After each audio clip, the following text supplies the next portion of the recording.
हर एक देश, बहुत सारे देश में जाके केस फाइल किए कि उनको आर्बिट्रेशन का अवार्ड मिला है और जो उनको अवार्ड में जो पैसे मिलने चाहिए थे वो गवर्नमेंट के एसेट्स के सामने रिकवर होने चाहिए। इससे इंडिया की काफी बदनामी हो रही थी।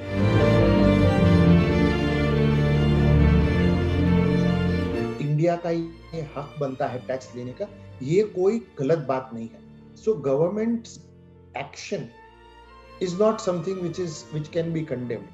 फॉरेन इन्वेस्टर्स आज जब भी लेते हैं तो उनको पता है कि अगर इंडिया में वैल्यू है तो इंडिया को टैक्स लेने का हक बनता है। द इश्यू रियल इज, क्या आप कोई कानून रिट्रोस्पेक्टिव ला सकते हो? ये 8 साल या 9 साल क्यों लगे, गवर्नमेंट को किस बात ने कंपेल किया, ये जानने के लिए हम बात कर रहे हैं ध्रुवा एडवाइजर के फाउंडर दिनेश कानाबार साहब से, जो इंटरनेशनल टैक्सेशन के बड़े भारी एक्सपर्ट हैं। दिनेश जी, आपने हमारे लिए वक्त निकाला, बहुत शुक्रिया। गवर्नमेंट को ये सारी बातें पता थी, सारा क्रिटिसिज्म सामने था, अभी क्या कंपल्शन थी, क्या टाइमिंग है कि अभी किया सरकार ने ये एक्शन? दो चीजें, एक तो केन एनर्जी ने हर एक देश, बहुत सारे देश में जाके केस फाइल किए कि उनको आर्बिट्रेशन का अवार्ड मिला है और जो उनको अवार्ड में जो पैसे मिलने चाहिए थे वो गवर्नमेंट के एसेट्स के सामने रिकवर होने चाहिए। इससे इंडिया की काफी बदनामी हो रही थी। एक ये है। दूसरा ये है कि आज दुनिया इंडिया की तरफ देख रही है। चाइना से मुड़ के इंडिया एकदम पॉपुलर डेस्टिनेशन हो चुका है जहां पे लोग इन्वेस्ट करना चाहते हैं। और जब भी लोग देखते हैं वोडाफोन और केन की ये जो अमेंडमेंट है is a very thorny issue. एक ही गवर्नमेंट बोलती है कि एक तो यहाँ पे वक्त लगता है कानून को इम्प्लीमेंट करने में, और अगर कानून, लेकिन हर कोई ये मानता है कि आप जब सुप्रीम कोर्ट में जाते हो तो आपको जस्टिस मिलती है।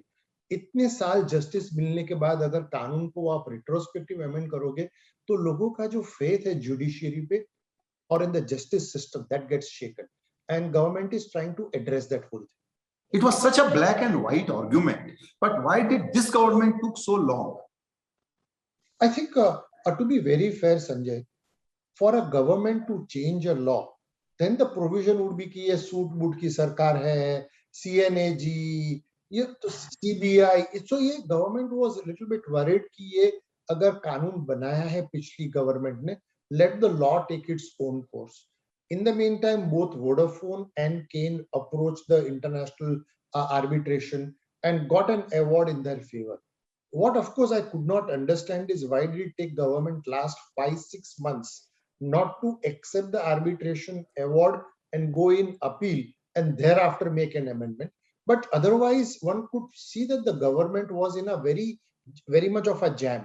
अगर वो नहीं करते हैं तो all over the world वो Kane had filed cases to try and recover the damages, etc. Government's name was getting sullied.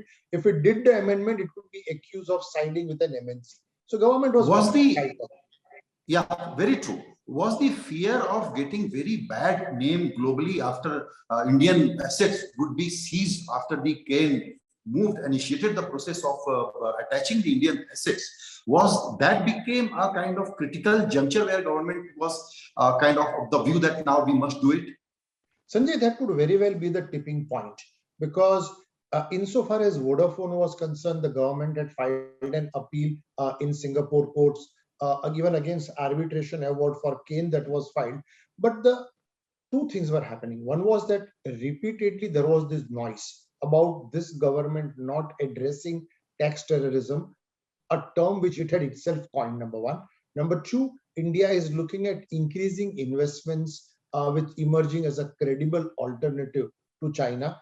And here was international press, France, etc., passing orders against the government. So yes, I believe it should have been the tipping point. Absolutely.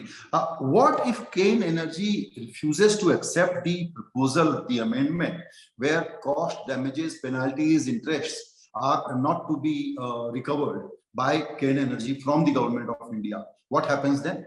And I do think that nobody would really want to fight a sovereign. It was only because Kane was put into a corner. Because remember, unlike Vodafone's case, there was coercion on Kane. The shares that Kane UK held in India were confiscated, sold, and monies realized. It is only in such a situation that an organization takes on a sovereign. So logically, I said I can't vouch for it, but logically, I would think there's a very, very high and a significant possibility that Kane will simply accept the order. Keynes tends to lose a number of things. First, when it gets the money back, there could be an exchange loss. Second, it will not get interest. Third, it will have to waive off all the penalties and whatever else. And all of that notwithstanding, I would think that Kane would be well advised, and I think it is being so well advised, that should simply move on and take the money. I would be very, very surprised if it does not accept it. तो अब चूंकि retrospective तो नहीं होगा, लेकिन ये जो indirect transfer पे कैपिटल गेन्स है, ये प्रोस्पेक्टिव अभी भी सरकार का प्रोविजन है, उस एक्ट का प्रोविजन है कि वो मांगेगी। ऐसे में आप चूंकि फॉरेन इन्वेस्टर्स से भी बात करते हैं, उनको सिग्नलिंग कैसे होगी, वो इंडिया की तरफ अब इन्वेस्टमेंट के लिए कैसा देखेंगे, इस पर क्या थॉट है आपका? ये जो प्रोस्पेक्टिव की बात है, उसमें that India is not alone. China में ऐसा कानून है, इंडोनेशिया में ऐसा कानून है, अफ्रीका में ऐसा कानून है। सो टू से कि अगर आप फॉरेन की एसेट ट्रांसफर करते हैं, लेकिन उसकी वैल्यू आपके देश से आ रही है, तो इंडिया का ये हक बनता है टैक्स लेने का। ये कोई गलत बात नहीं है। So government action is not something which can be condemned. Foreign investors आज जब भी लेते हैं तो उनको पता है कि अगर इंडिया में वैल्यू है तो इंडिया को टैक्स लेने का हक बनता है। द इश्यू रियल इज, क्या आप कोई कानून रिट्रोस्पेक्टिव ला सकते हो? सो इंडिया अकेला नहीं है और ये कानून में कोई गलती नहीं है। बिल्कुल। दिनेश जी, बहुत शुक्रिया, आपने हमारे लिए वक्त निकाला। Thank you so much. Thank you.